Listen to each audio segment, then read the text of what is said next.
tayo'y makinig. Halina, halina, kwentuhan na. Ikaw ay matuto sa mga kwentong ko. Isip ay lalago, wastong asal mabubuo. Buksan ang aklat sa mga eksenang nakakagulat. Mga bidang kahanga-hanga, tatatak sa iyong puso't diwa.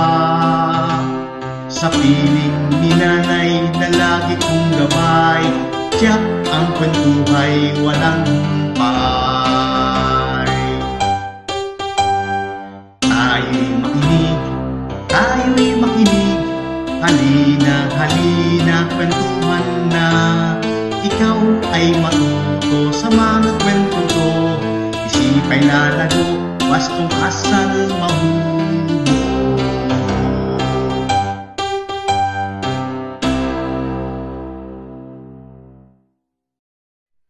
Kamusta mga bata? Handa na ba kayo sa mga gawain ngayong araw? Pero bago yan, pakinggan muna natin ang isang kwento tungkol sa isang batang matulungin na nagngangalang Miko.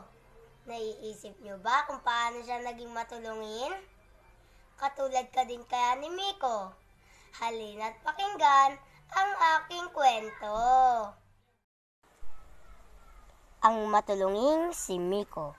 Isinulat ni Bedeline Biparas, iginuhit ni na Pamela T. Serrado at Jomar D. Tapel. Binigyang kulay ni Mark R. De Latina. Binigyang buhay ng inyong lingkod, Stephen Matthew M. Almarines, mag-aaral mula sa elementarya ng Real, Gatlong Baitang, Pangkat, Nara. Ang matulunging si Miko. Araw ng Miyerkules, maagang gumising si Miko para tumulong sa mga gawaing bahay bago pumasok ng paaralan. Nagligpit siya ng kanyang higaan, naghilamos siya ng muka.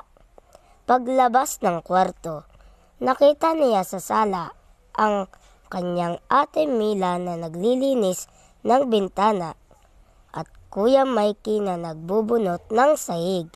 Ate, kuya, ako na po ang magpupunas ng mesa at tsilya. Pagkatapos maglinis, pinuntahan niya sa kusina ang kanyang nanay Meding. Nanay, ako na po ang magpapatuyo ng mga pinggan.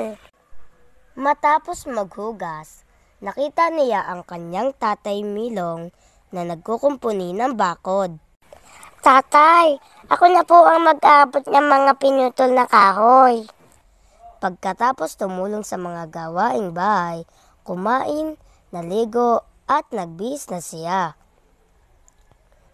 Habang papunta ng paaralan, nakita niya ang matandang babae na nadapa dahil sa bigat ng mga dala nitong mangga.